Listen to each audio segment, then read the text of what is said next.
Good morning. It's Dr. Bill Williams again on a Friday morning from Atlanta, Georgia. We are going all the way to San Diego, California. We're going to be talking on the Influencer Podcast today with Hana Omori, co-founder and SEO lead of AI Marketing Flow. Let's bring her on right now. Good morning, Hana. Hey there. It's good to be with you.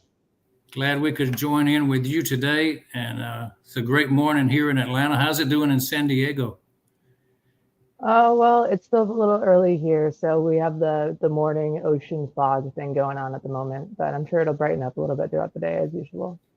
Well, thanks for getting up early for us. I know I was up and out at 6 o'clock today myself, and it was foggy here in Atlanta.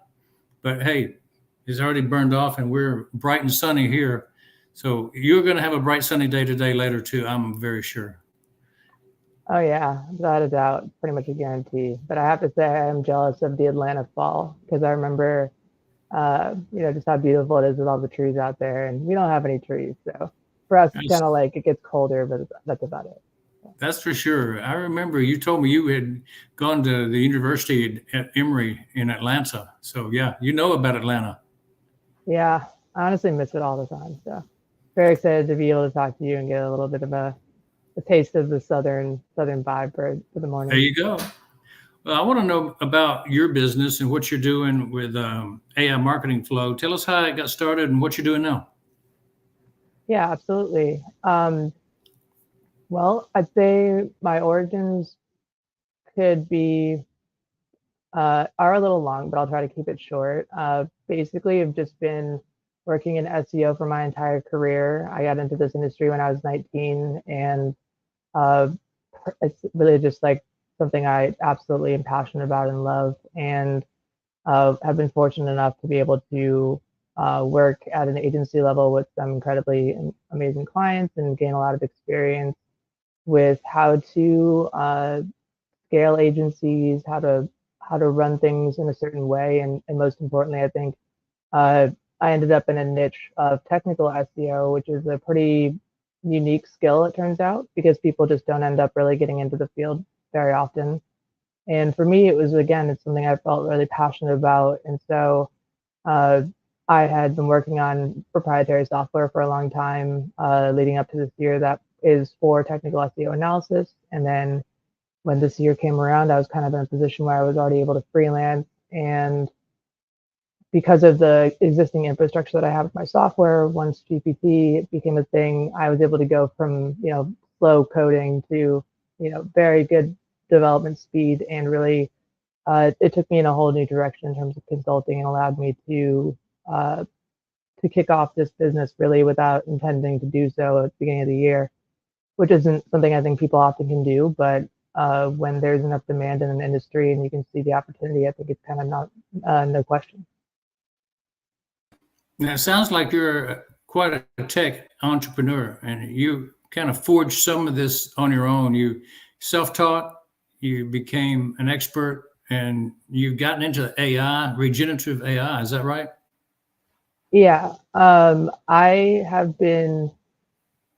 Well, it's interesting because I think that there's a much larger picture that I will be able to visualize better once I get into the deck. But there's quite a correlation between AI and SEO in the way that AI originated essentially out of the Google organic algorithm and the way that it evolved. So for me, I think anyone that has been in SEO for over a decade and has been tracking the algorithm and has this much experience, it's easy to see where our Google skills can translate to prompt engineering. And I think for me, already having development skills to some degree under my belt, it really allowed me to open up my skill set and explore being able to make tools and functional apps like in new ways. And I think like I said, it's really just changed the whole direction of like the SEO industry. And I think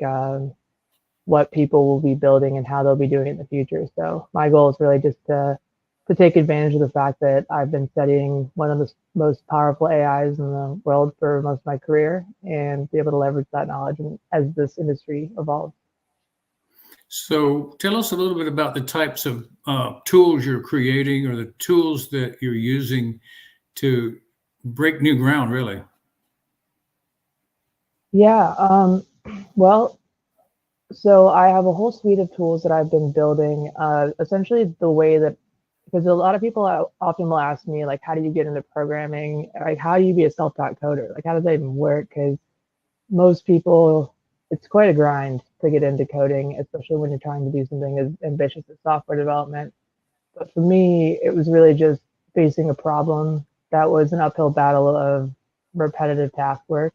And at the time, like things have come a long way since I started working on them for about 7 years ago. So things have come quite a way since then. But at the time, there really wasn't anything to do it better for us. And I just couldn't imagine I knew I loved this job, but I couldn't imagine living my life and doing the same tasks over and over again that way. So I just sort of started off with the problem and I started just step by step, one day at a time. How do you learn something to tackle this?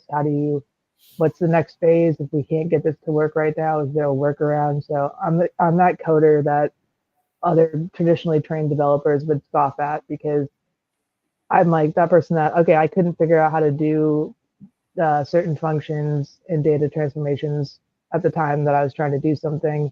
And so my workaround was I know Excel formulas. So how about I inject placeholder Excel formulas into my code and then I'll just make it turn into a formula using a find and replace function later. So I'm just kind of that person that sees the way to duct tape things together in certain ways that make them work and have turned out to be significantly more sustainable than I imagined, building things that way now that GPT is around. But I think for me, I've really delved into like as many new AI tools as I can get my hands on. I'm happy to go into, but the way I've always worked is the same way as I built the robot, where I look at the tasks that are in front of me from the business perspective, from marketing perspective, personally, whatever the case may be, and then I find ways.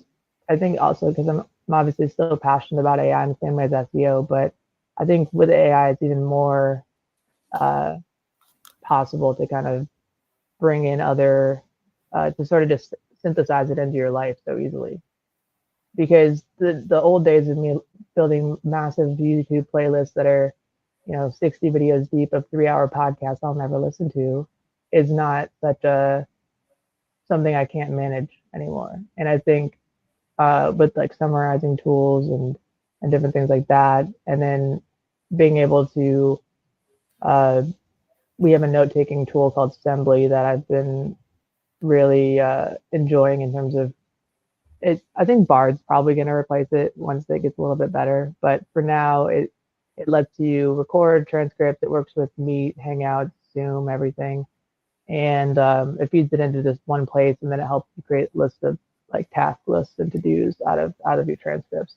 But for me, what I've been doing is sort of repurposing those things. So if I'm doing employee training and onboarding, I create an AI chat agent that I'm talking to just directly through GPT, and I will uh, teach it. I'll prompt it and feed it information in a way that sets it up to be able to accomplish the task that I need. Now that I have a much broader understanding of how to use plugins in certain combinations and what the depth of GPT's knowledge really is in terms of certain subject matter, uh, I can set that up, just align the exact problem with the training, generate an entire guide of how to do everything from how to do sheets, how to do shortcuts, and like save yourself time, how to use these things, like just kind of explain it all in one go. And then from there, I'm taking uh, that conversation. And my last prompt to the bot is, hey, based on this, you're now going to tutor this new person that's learning. This is their background. This is what they know about. Please help them with these subjects. And they're like, and in the long, it's not a perfect system because we don't have infinite memory, but I think that's right around the corner now. But like in the long run, though, it's really something that I see as being like a huge thing for people to be able to transfer knowledge and sort of set up agents to be able to be, yeah, like kind of step into that role and just creates a new dynamic for learning because what we're doing now is almost in a weird way, we're actually following what a prompt would do in the way that we're doing the training even further, but on a human level. So when you talk to a prompt, to a chatbot, uh, I have mine pre-trained, or I'll have like part of my first thing that I ask it. I'll make sure to include something that asks for it to reply back to me with a summary bullets of like what I asked, so I can confirm that we're on the same page. And so basically I'm like training it with my first interaction, and then it's giving me back that, and I confirm, and that's like the first validation of the training set, right? So from a human perspective, when we're doing training, I'm giving him a video training. We're doing the training together. We're recording it. We're taking that transcript. We're feeding that to a GPT bot. I'm creating custom guides, putting all that in there. And then I'm giving him all those things and the robot. And his task is, after the training, is to make a step-by-step guide with visuals and details that shows that he learned the steps from that day. And so it's the same thing that I would ask the chatbot to do for me. But it actually, like, we've learned so many, like, it's so weird to think about this. We've learned so many like communications lessons from prompting with each other. So kind of, it's a really long answer, but yeah, just lots of tools, and it's really gone in a million different directions. I could probably talk about this all day. I know you've developed a lot of tools, and you kind of remind me of a female version of Elon Musk, because what you're doing, you're seeing beyond what most people see. You're seeing the capability of software systems, and you're actually learning how to implement them into a business sense so that people can actually run with your vision. So Yeah, I think exactly. you're onto something pretty good. Thank you. Yeah, well, to me, it's just, and this is something that I still am exploring and trying to learn more, is I know that I can intuitively pick up these things very quickly because I have a really specific background, and maybe I was just made to do this, right? But I know generally most SEOs can Google better than the average person. So my theory is that SEOs are going to be more naturally adept at this, and maybe like linguists or English teachers, probably my second one. But it's going to be really, I think, people are kind of falling into two schools of thought with AI right now. It's either like, I have no idea what that is, like, or but they're maybe interested, or if they're some, I think the developers, it's even more interesting because they're either like all about it, or they're burying their head in the sand and they don't even want to look because they're seeing it as this huge threat. Everyone that's seeing it as a threat, I think, is thinking about it with the wrong attitude, because it is a threat, but it's a threat that is also a very big equalizer to our society. It can be. So like, I think my goal is to really try to make sure that this information is accessible to people, because to me it's intuitive, to other people it's not. But it's like, I'm now in the position of the opposite of where I was when I was learning to code and just pounding Stack Overflow day after day, or like begging my coder friends to just give me an hour, but they never have any time because they're so busy. But like, you know, and so I think I'm like kind of in that seat in a weird way now. And so I'm trying to figure out, first and foremost, how do I make a copy of myself, in a sense. So that's one of the projects that's a little bit further out. But to start that side of things, we've been exploring because I've spent all my time working on the strategy side of the paid, like the traditional user front end, GPT, Bard, Claude, Perplexity, like all the front end models. But then there's the open source side, which is a whole other world. Because I had a friend come to me who asked about a proposal to make a chat that isn't trying to do anything illegal, but it just so happens to be outside the standards of GPT's guidelines for content generation. And so he's trying to, we're looking at some like different models that are open source ones, and the way that market's doing its own thing. Like, I know that everyone, like, if you keep up with the general AI news, which is very difficult to do, you'll get 30 or 40 minutes of people telling you about every major player's updates. But I think it's almost equally or more important, probably from the ethics and security perspective, more important for us to be looking at the open source models because, well, they're probably a little bit inherently a little bit more dangerous. And I think the other side is like, if you wanted to create a system that could be friendly for people that don't have a lot of money and want to use these systems, how would you plan for that if you try to do an open source model? And so I've been trying to think about things like feasibility studies around the longevity of like how maintained a specific model is, or like risk of acquisition for regulation, or like, I don't know, there's a whole list of things you could really go down if you wanted to go crazy with it. But I think uh, there is, like I said, there's a lot of regulation that's going to be coming about, needs to come about, and will be coming about, I'm sure, coming from Europe at start. So I don't know if they're going to be a big enough market to make huge waves yet, like off the bat, but I feel like the American, like I feel like if you ask the average American today if they,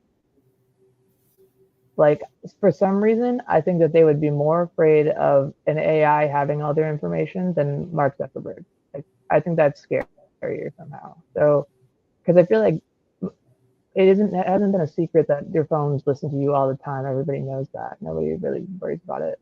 And so, uh, theoretically, having an AI assistant would be a good thing. But then they're also talking about things like tying our MAC and IP addresses to our social security numbers, stuff like that. That's like, that's what makes it scary, I think, because there's a difference between awareness of something and or it being like for the purpose of like capitalism and marketing mostly, right, for Facebook, versus I think the idea of this entity just having all your information and trying to control your decisions. Like, I guess I can see people being more readily open-minded to regulation as common people, because at the end of the day, they are not going to see the tangible everyday benefits of AI. And so I think, yeah, it's going to be a really interesting next few years to see where things go, because I feel like I mean, I was really young when the internet first came out, so I kind of vaguely remember, but I lived in Toledo, Ohio. It's a small town. You know, we didn't really know things. We like, I feel like trends happen like 5 years late for us. So it's just a very, it just seemed like a blip. Like oh yeah, now there's an internet. Cool.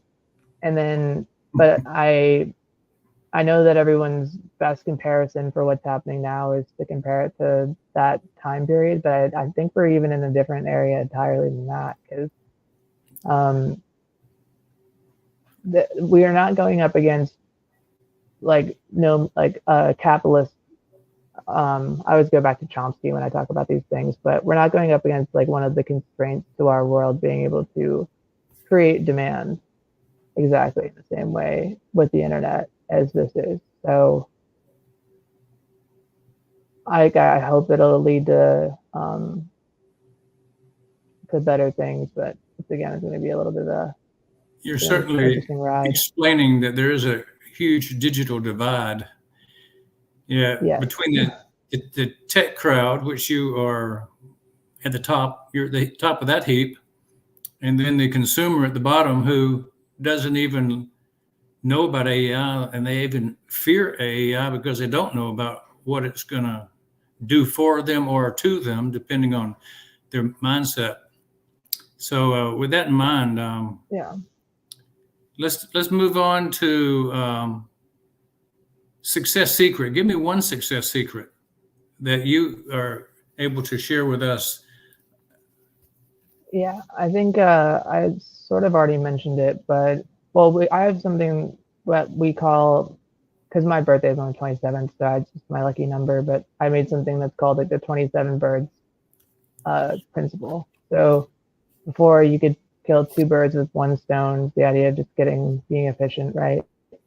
Uh, but with AI, I would say it's like 27 birds, because it's, you know, it's a whole other dimension of efficiency that you can add on. So I think my success secret is finding ways to get multiple stones out of things that shouldn't be more than one very often, because I do everything with intention. It takes a lot longer, and the way that I do things makes it sometimes really challenging in terms of measuring how long things are taking. But I think that if you keep a mindset of always trying to continuously build and expand your product and iterate everything that you're doing, you're only going to just stay in a good place, because you're going to be agile and you're going to have everything set up in a way that you're not so you can change direction. You can kind of stay flexible that way. So for me, I every strategy that I've developed this year, expanding my business into different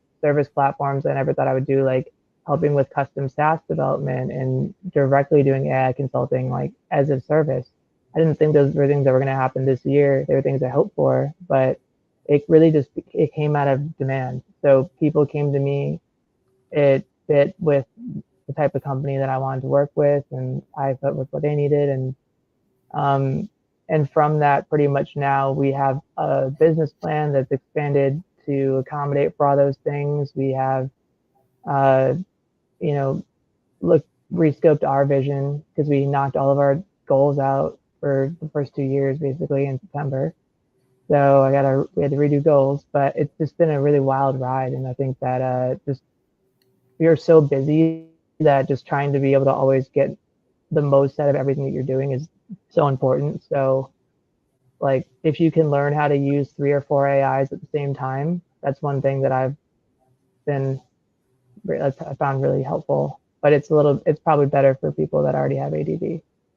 Um, but yeah, I think that's a good one if you need to do just like creating guides or training and you're just kind of hitting enter, or like, steering it back in the right direction. You can kind of just do one of those chats, and then you can do like another chat that's then making the diagrams from the first one, and another perplexity that's adding in all the reference links because they can get the links faster, and then you can use Bard to summarize everything from your drive. So it's kind of just So Hannah, have you workflows. the 27 bird philosophy on efficiency, have you put that down into a white paper, a blog post, or anything? Have you explained it to people where it's available? Those are things that are coming out.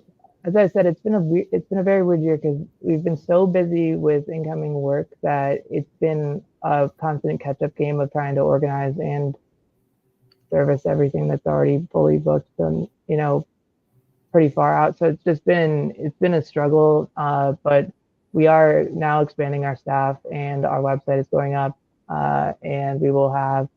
I'm going to be building out a resource center and my own personal portfolio where I'll be sharing different prompt engineering tips and tricks and videos and example processes of things I've done. Because to me, in this type of environment, there's the people that are going to be super protective of their trade secrets and hold on to it and not want to share so much.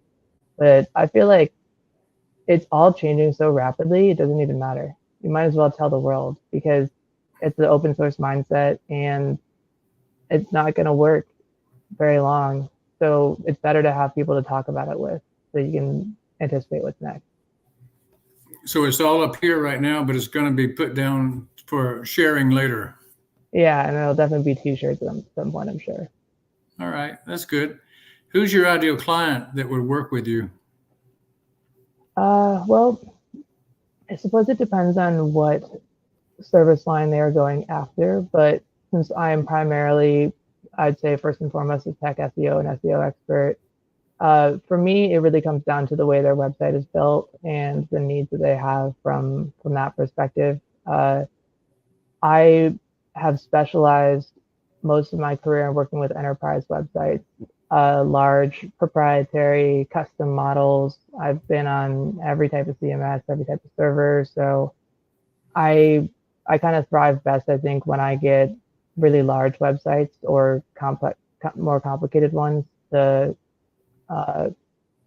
just deep dive into and sort of slowly untangle, because jobs like that can really take quite a bit of of work to sort of fix, since you have to kind of go through things in a methodical way with dependency. But I wouldn't say that I would ever not work with someone based off of just that. I think from like a who could I help the most? Maybe people like that. But at the same time, I think another thing that I'm really interested in is looking at people that are companies that already have SEO teams in house to some degree.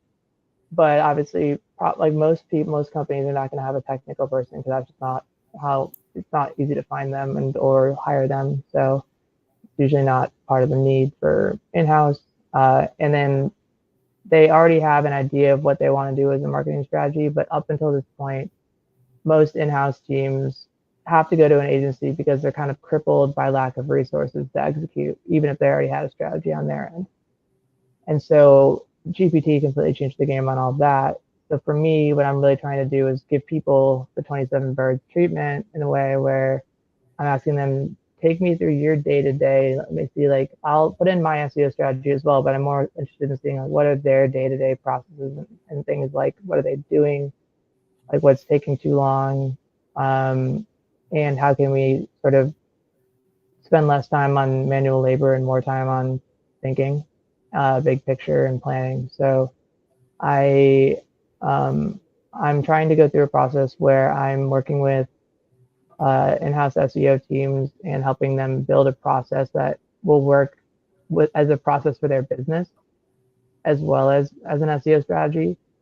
And I can make sure that it can be sustainable by helping them, either if they wanted me to build them a custom tool that they needed to do a certain task, I could probably make it, or help them find somebody who could if it was something really complicated. Or in the long run, what my really big hope would be is that some people from this instruction would actually learn how to build some stuff on their own, because you don't really have to know code to do this stuff, I promise. It's just really, it helps, but I'm not a JavaScript coder, and I've built an entire like huge suite of tools in JavaScript this year, and I've just been getting better and actually starting to learn it now that I've been using it so much. So I really just want to show people that they don't need to be intimidated by this, because it's just like, it's not any different than a spreadsheet, you know?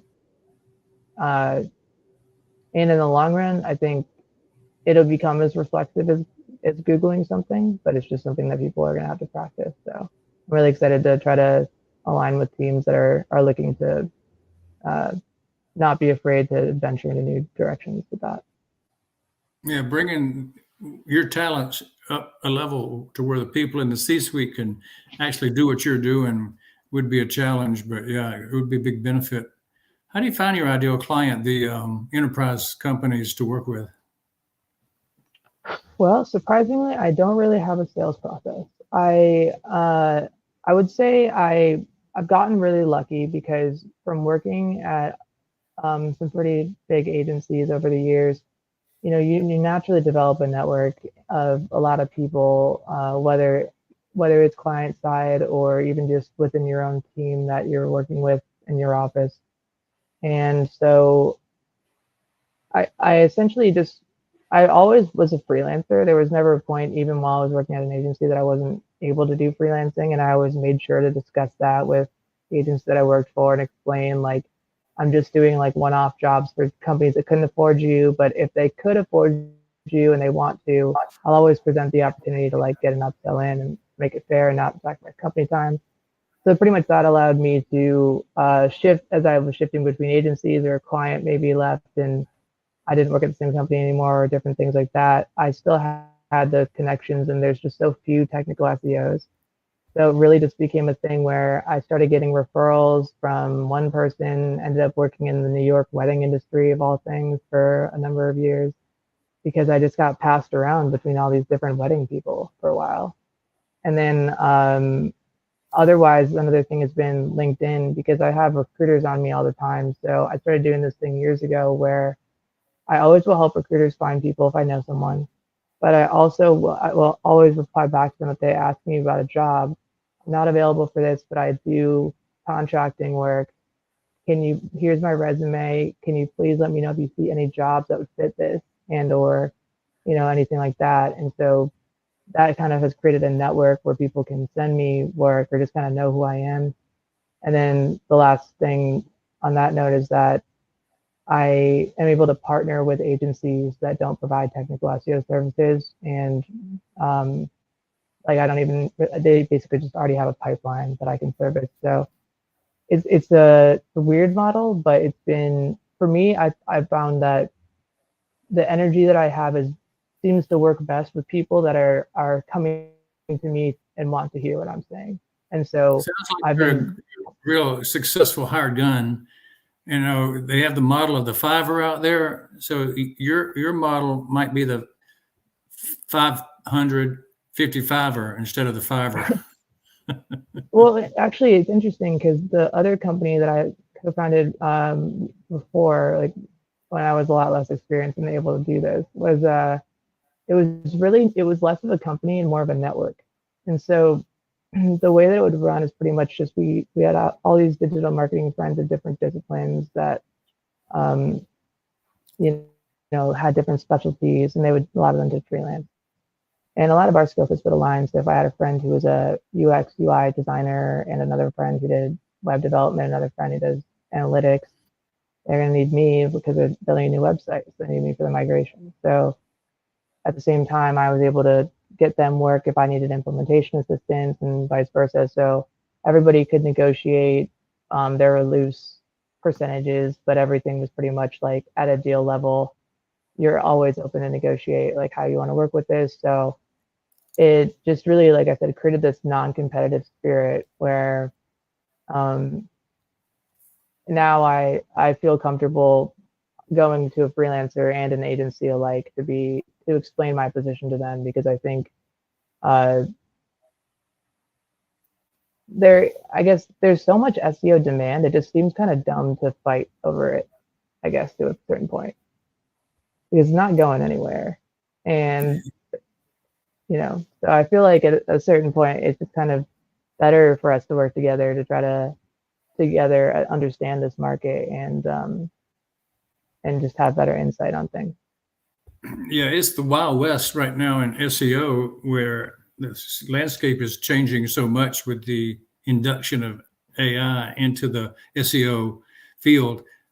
How do you evaluate a company that you want to work with? What are the attributes of the company that make you want to be a part of their team? Well, I am very much a fan of any company that seems like they are true to their values and are identify things in the world that are flawed and are actively working to help support those things. So it's hard because I can't name any names right now, but I would say brands that support sustainability first and foremost is probably my number one thing, because at the end of the day, as much as we all have to admit that AI is really not great for the environment, so we still need to be like, there's no way to go around this. I do have a solar panel though, at least that helps a little bit. But I think in the long run, I really want to try to continue to work with other eco-friendly companies, because I'm hoping to maybe someday find one that's working on some sort of server, like a personal server that can be run on a solar panel all in one or something like that. Because if I can find a company that's sort of pushing in those directions towards the green initiatives, or whether it's improving, consumer healthcare or, nonprofits, like I'm really looking to just help people that I think are actively working on direct impacts for causes that I feel are important. And since I'm contributing to the green problem directly, that's the highest priority for me. But beyond that, it's really just I think maybe that's even too narrow of a way to put it, because I would say it's not even necessarily based on one industry. It's really just, is the client's goal to do something that's good for the world, and are they comfortable with being uncomfortable? Because I feel like the more comfortable you like, the more you like to be in like very uncomfortable and confused, the more I can probably do with you. It's just like it's hard to find that at a sustainable rate with people, I think sometimes. So I always like to make sure that I'm transparent about like the needs of what I would need on my end to be most successful when I'm working with someone on whichever type of project, whether it's software development or SEO or AI consulting, which I'm really just defining as a practice as I'm doing it. So it's that one's pretty open ended. But I think I'm always just about transparency. So if we can, um, whatever middle ground really works, I like again, I don't see myself really being saying that I wouldn't work with uh, certain companies. I think it just depends on. That's such an SEO answer. It depends. Yeah, I guess that's. But for me, I would say that based on my current profile, most of the alignment that I've found has been with around sustainability. Well, I'm glad we were able to drag out some deep thoughts about what kind of company really turns you on, one you can align yourself with. That's always one of the key issues of success is picking the company that you can work with the best. So let me flow into this one. What are you grateful for today? Hmm. I am I'm grateful for meditation because I think um, and my form of doing meditation is doing fire spinning and more like meditation with movement. But I think for me, there's I fought trying meditation for so long, and not even that I fought it. It's just that I feel like people get in their heads that it just doesn't work for them, and then they just kind of give up. And um, yeah, I think that's been one of the best changes I've made this year. And it's interesting because I didn't feel like I couldn't do it until it was like, oh, well, if you do it, it's better for your business.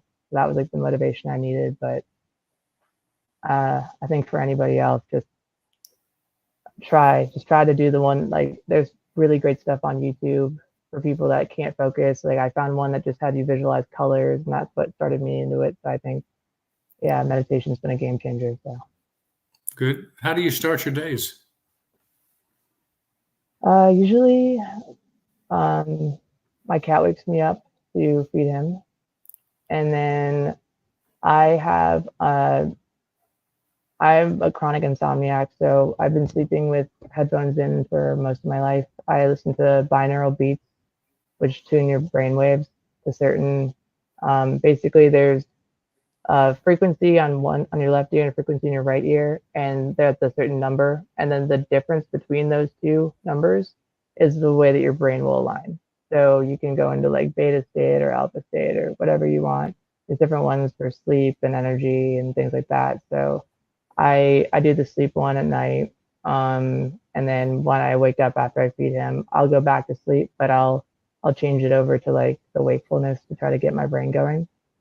And I mean, I'll be honest with you, some of this could be really psychosomatic because I have my doubts sometimes about these little Bluetooth headphones being able to fully do the tones. But whether it is or whether it actually does something, it seems to work really well for me. And I don't drink coffee. I can't do caffeine or anything like that. Like I can have like a Coca-Cola, but otherwise, like just I just can't sleep. Otherwise, I think yeah, they're probably my biggest daily routine.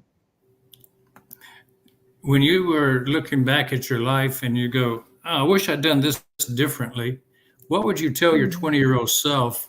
Or would you say, I came up exactly like I wanted and this turned out perfect? What would you say? I kind of believe that you can't really change anything. I think that you are who you are, and that like everything really does happen for a reason, and even the really bad things. Like it's, I think you find strength in adversity, and I wouldn't say that my 20s were perfect, but I'm far from it. But I mean, I guess the best takeaway is that every time you hit a new decade, I think you have the first 2 years where you're like a preteen, it's like awkward again for a little while, and then you get into your mid of that decade and it starts to feel normal because 31, 30 was also a little bit strange for me, but yeah, so You I'd made say a just stick with it. you did make a midlife, early life switch from your classic education to the SEO world. What were you before you were SEO expert? A lost business student, I think. It was, I guess it's interesting because I remember as a kid, I had dreams about AI. That was a whole thing at one point in my life. But then I kind of didn't think it wasn't like exactly AI, but it was like something that illustrates AI very well. And so but I remember wanting to be an architect when I was younger. And interesting, but I think I was imagining more at that time, like actual buildings. But I can't draw very well, so that kind of went out the window. But I think really like I've only ever really was a student. Uh, I never had really plotted out any other career for myself at that point. I think it was just a matter of, I think marketing. I don't really know, but the other side of things that I was interested in, and I kind of ended up meeting in the middle with my major, was logistics.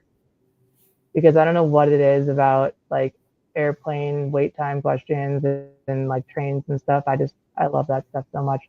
And it's kind of like a lot of computers kind of have that too now, so it works out for me. But um, I guess I would imagine myself doing something in engineering, maybe more directly, Hmm. I think you turned like out hard science right in the right engineering. place. I mean, the world's using your talents pretty well, so you must have morphed into something that was very useful for the world. Putting AI together with SEO is certainly a high level talent. I mean, I think it just did itself pretty much. I just sat here and already had the skills, but I would say that anyone out there that's like, hey, what's a skill that uh, I'm gonna have to dedicate a lot of time to, but is worth it if you're somebody that likes to be uncomfortable and go treasure hunting, so to speak. I'd say like technical SEO. It's not going anywhere, I promise. Even if we get to a point where certain parts, other marketing tools, things become really automated, the rate at which websites are going to be changing and evolving, and the infrastructure of the internet, the core infrastructure of how things are done, not going anywhere. So like if you get in now, you can line yourself up to be in a really good position and also basically set yourself up to be a good prompt engineer at the same time. But it is a lot of hard work, and I just say I'm always looking for people that are willing to try or down to encourage or give advice to yeah, just anyone trying to get into the field, because I think it's obviously very undersupplied and we're not hurting for demand. So come on over and come do it too, because it's a great industry to be in. And I think it fits really well for somebody coming from like a web dev skill set or even just any other kind of data science thing. But yeah. Yeah, back in the day when The Graduate was a big movie with Dustin Hoffman, his advice given to him was plastics. Oh, These yeah. days, the advice is AI. Yeah, pretty much. Um, yeah, it's like I said, it's a really weird time because things are going to start moving at a really rapid pace, and there's going to be a lot more, uh, I think, like disruption than what came out of the internet. So, um, yeah, like I said, I'm just happy to be fully a grown up and aware of it this time since I missed the last tech revolution. So, Yeah, to be a grown up at this time. yeah. Why do you want to be impactful to the world or to your clients or even just to your community? Well, I guess to me, I have uh, this sense of duty to contribute. I don't think that we're here just to be here. I don't think we're here just to have fun the whole time, for sure. I think it's about learning lessons. Like this life is maybe, we even chose to be here. Like we chose to come here to do something. And so for me, I guess I've always felt like there was something that I was supposed to do. And I didn't really get what that was for a very long time. And um, I had dreams, like I said, I mentioned earlier, I used to sort of think about AI a little bit when I was a little kid. it wasn't exactly AI. It was just Fantasia, Mickey Mouse, sorcerer, wizard scene where he makes the broom come to life, and then it goes too far and he can't stop it. So like that's been like this weird thing that came into my dreams like all the time when I had sickness and stuff as a kid. It always stuck with me. And as I got older, I would think about it from time to time, like why would I think about, like I would think about that dream and I'd think, what did that mean? And like why did I have that recurring dream like my whole childhood and stuff? And I never really had an answer. And then I got into SEO, and there was a point when I first started building the robot that my tech SEO robot, that I thought, oh, maybe this is how I get into like machine learning, and this is how I get into like this leads to AI. And so this would have been in like 2016. And quickly I understood how machine learning works and coding, and I was like, I'm never going to do that. I can't do any of that. And so I just kind of put it on a shelf and thought, all right, I'm just going to be a marketer, super chill. Like, I don't know what that dream was about. Not worried about it now. I'm dealing with my marketing thing. And then this year, it's kind of like, oh, like a wake up. Nope, you're back in the mix still. So I think for me, it feels like a duty that I love this job and everything about this science and understand this stuff, because I think for a reason. And my goal is to try to figure out how to build AI in ways that can both, help and partner with humans and not replace them. And then also, I guess to me, I'm sure other people, and I know I'm not going to do this mission alone, but like, I don't see a lot of other people stepping up to do this right now. And so it doesn't matter what I want to do or what other people are doing. At the end of the day, I know this mission needs to be done. I know that I'm here with these gifts, and I have to help towards this cause. So I'm gonna do that. And that's pretty much it for me. It's just like, it's that simple, even though that sounds kind of crazy. Well, you've given us a good insight into who you are and what you think about. And I'm drawn back to my earlier years when I was a real fan of Isaac Asimov, who wrote I, Robot and Foundation and Earth series about future things coming. And many of them that Isaac wrote about have actually come to pass. So it sounds like, your dreams of AI were based on some science fiction, but it's come into reality now. Yeah, I know I read Tunnel in the Sky. I don't know if that's Asimov. I read it. Yeah, and then my dad, like Ender's Game was always big, and Ender's Shadow, and some of those books. But I think for me, yeah, I do agree. It's interesting. Neil Stephenson's another guy I think has been insanely influential on this world, and people don't even understand like how much he's done for everything. And so I think we're really fortunate to have people that have that level of forethought still in our lifetime. And interestingly, this is a random anecdote, but I when I was working on like how I wanted to model the Fantasia stuff, and I was thinking about how I would explain that, I did a little bit of research because I was just curious, like, why did Disney do this? Because it was in the 40s, right? And it came from a German poem that was written in the 1790s or something around there. And the guy he was a writer, but he was also a mathematician and a scientist. And he also studied biology and the way that organic plants grew in certain formations, like neural networks. So it's kind of spooky if you think about it, but I'm like, I just wonder how much people that are sci-fi writers even maybe just have some sort of fourth like premonition or a sense of what's coming, to be able to have such detailed understanding of things that don't exist. Although I suppose you could argue the other way, that them talking about it is what creates it, right? But I don't know. I feel like it's that's one of those questions we'll never have the answer to. I don't doubt that one bit. How can we support you? And somebody wants to contact you, how would they get in touch? Yeah. So right now, as I said, our website is still in the process of going up, but we do have a form at comingsoon.aimarketingflow.com as our placeholder subdomain for now.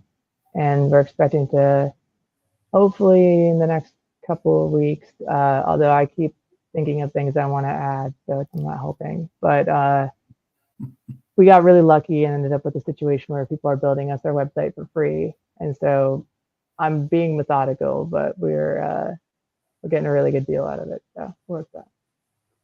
But yeah, so I think that website should have our form. Otherwise, you can email us directly at contact@aimarketingflow.com.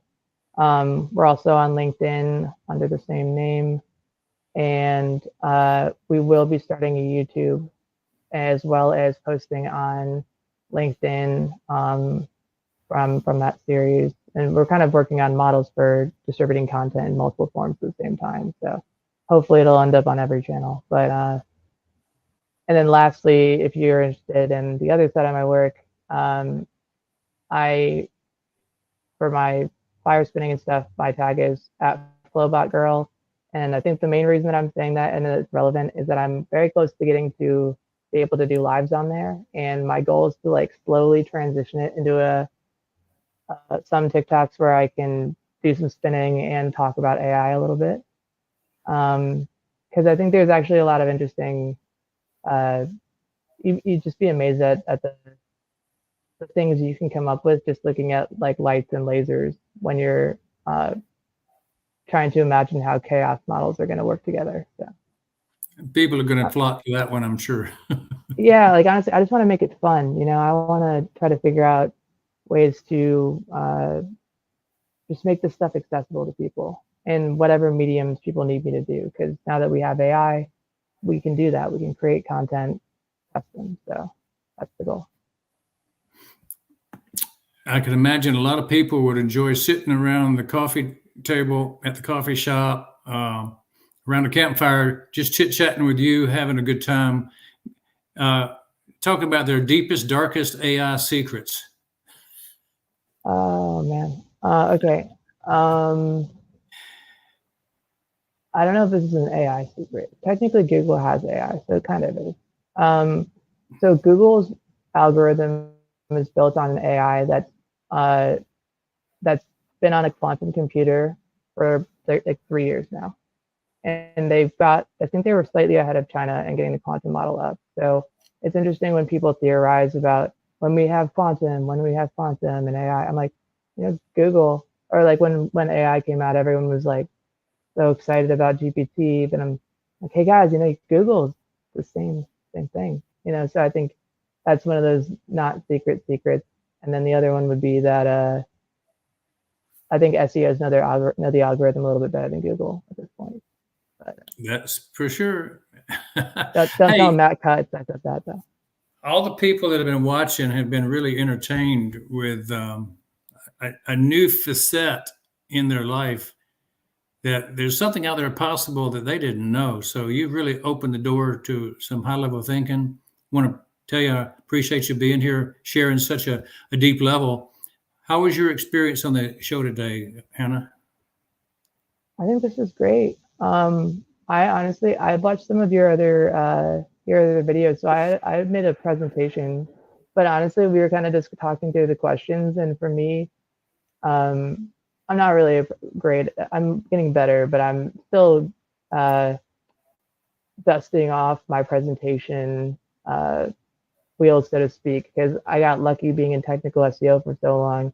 We don't usually have to do those. So I'm used to more of a free-flowing conversation like this when I present with technical. So for me, I just figured if it's natural, we'll go with it. And but I'm happy to share the presentation that I did make, or if you ever wanted me to come on a second time. But like I said, I'm happy to share all that because I included in there a resource for some examples of prompts that you can use with GPT using the API for GPT instead of Google Sheets. So just some food for thought and places to start. I can imagine that you would be an excellent instructor, somebody who could teach till the cows come home, as they say.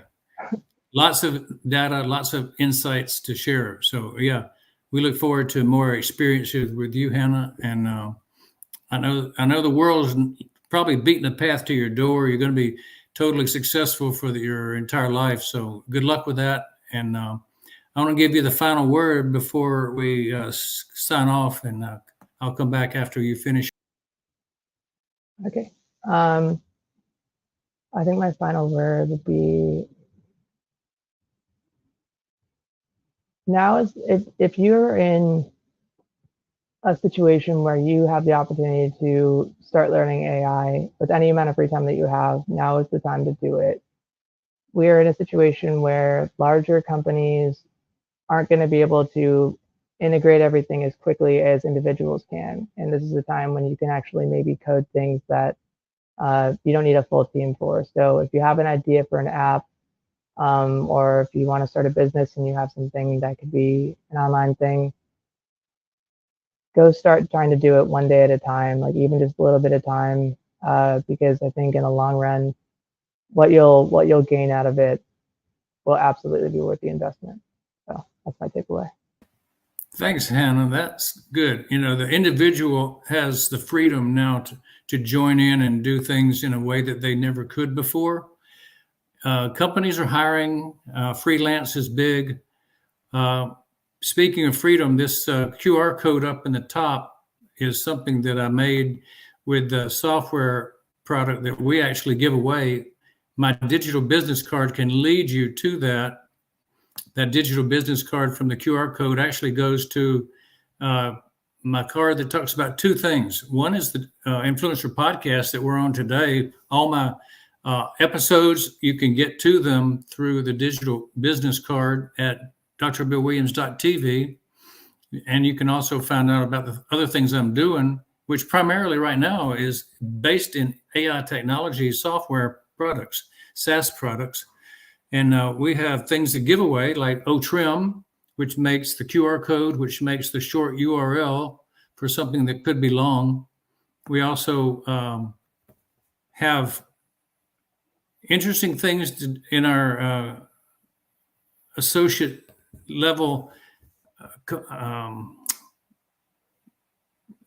The people that we have made group contracts with, partnerships with around the world is fast growing, and one of them is Fast Car Majlis in Dubai. So we have promotional connections that are worldwide, and we're able to do tracking on websites, for instance, with OTracker. So with your audience being interested in AI and website development, with video conferencing, we have OConnect, which is the newest and the latest in the AI developed video conferencing space. So all these things are useful for companies and for individuals. One thing that you mentioned was you want to associate with a company that's got a culture that supports people and humanity and uplifts the sustainability of the world. Well, one of the products that we actually are giving away is called Bless, which is a GoFundMe type program, a platform for highlighting good service projects, charities, nonprofits, and even innovation startup labs. So if you need to start a company, Bless would be a wonderful way to get started with getting support.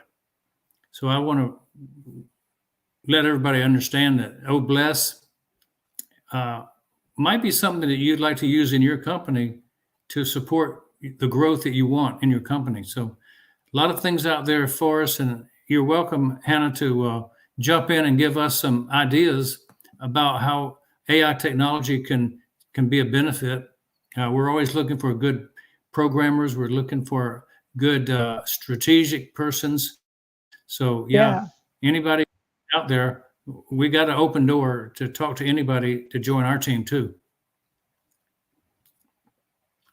Well, I want to close the show off by thanking you, Hannah, for being with us. Hana Omori of AI Marketing Flow out in San Diego. It's been a wonderful time together. And thank you all in the audience for hanging in with us for the last couple of hours. We've had some interesting guests that have a lot of expertise in their area. And Hana, you're a top of the world coder, SEO wizard. So I'm glad I promise you're giving me way too much credit. I'm just a humble new age AI enthusiast is what I'm deeming myself to be able to be called. So I'm not going to say I'm a real engineer yet, but I don't want to sully the name of the people that have worked for those titles. But I'm happy to be here for anybody who wants to chat and explore some ideas. So yeah, Excellent. Thank you very much for having me. You're welcome. Well, you know where you are in the space, and you seem like you're the top dog to me, but you must know the people above that even have better insights. But hey, I think you've done a lot with what you got to work with.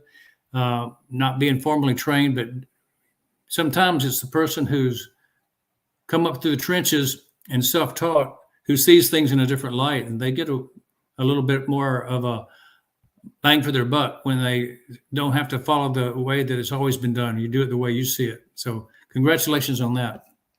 Yeah. On that note, I guess I'm humbling myself, or maybe not when I'm even saying this, but I'd say, like, if you saw the Oppenheimer movie, I related a lot to that in the sense that I feel like I have all the theory, I don't have the math. So that's why I respect the programmers and the people that have the math, because there you go. I know that they're doing a job that I don't know that I could do. So happy to fill in on the other end. But as I said before, just thank you so much for having me. It's been absolutely fantastic. We had a good time, and hope everybody in the audience has a nice weekend. It's Friday. Let's go find happy hour somewhere, make somebody else happy. Yep, absolutely. Take care, everyone.